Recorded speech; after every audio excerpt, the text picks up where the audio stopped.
নমস্কাৰ নলবাৰী চিকিৎসা মহাবিদ্যালয়ত শোকাবহ ঘটনা সংঘটিত হৈছে নিৰ্মাণৰত বিল্ডিঙৰ পৰা এজন শ্ৰমিক যুৱকৰ মৃত্যু হৈছে মৃত্যু হোৱা যুৱকজন আমৰা গাঁৱৰ নিবাসী স্বৰ্গীয় নগেন দাসৰ পুত্ৰ মহেশ দাস বুলি জানিব পৰা গৈছে 6:30 মানত হৈছিল লৰাজন তাৰমানে জাহিদুল ইছলাম নামৰ ঠিকাদাৰজনৰ ওচৰত কাম কৰিছিল লেবাৰ কাম কৰিছিল তাৰ পিছত হি মাজতে পথৰত কাম কৰি মেডিকেল কলেজত অঘটন নিৰ্মাণৰত বিল্ডিঙৰ পৰা পৰি এজন শ্ৰমিক যুৱকৰ মৃত্যু হৈছে মৃত্যু হোৱা যুৱকজন আমৰা গাঁৱৰ নিবাসী স্বৰ্গীয় নগেন দাসৰ পুত্ৰ মহেশ দাস বুলি জানিব পৰা গৈছে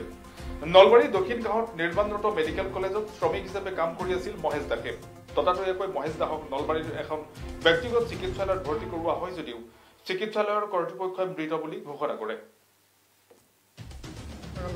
কালি মকল তো কতিয়া কৈছে মোক ঠিকাদাৰে পইচা ইনকাম মাছি যাই দিলে সেইকাৰণে মই যাম ঠিক আছে যাওঁ ফলখনতে আমি 5 দিনৰ 5 দিনত 350 1800 টকা ঘটনাটো কেতিয়াৰ পৰা কি